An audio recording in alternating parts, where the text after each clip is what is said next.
biggest thing in all of this is rest, not striving. Because that's usually where, when we're trying so hard to hear from God, um, usually from a cognitive perspective, we're trying to figure things out, it shuts that flow off. And so just, having to quiet our own thoughts, our own emotions, and being in that place of stilling our heart, tuning to flow.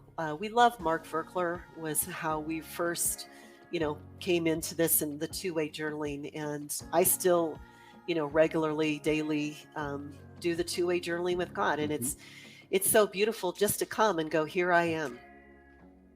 What do you have for me? And to just tune in. What are your thoughts for me? We've talked about it before. The love cycle is receiving God's love comes first. And quieting our heart to be able to do that. Using our sanctified imagination is picturing a scene with Jesus or with Father or with Holy Spirit. That often helps to launch us into that place of flow.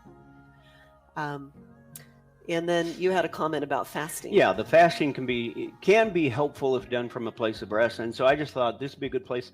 I'll admit that for me, fasting, and I used to do these 72-hour fasts with no food, no water for 72 hours for 3 days. And thing is, especially back then, I was doing it as a striving thing, thinking that if I do this, God has to speak to me.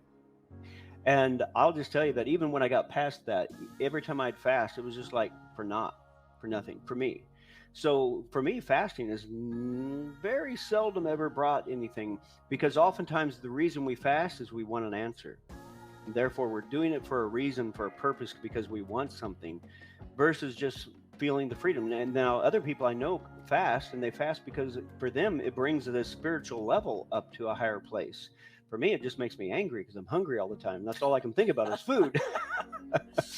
So it's up to each and every person, but just know that fasting's not for everybody. And remember that in the Bible, there is much more feasting and parties going on than there is fasting. So there you go. Balance it out.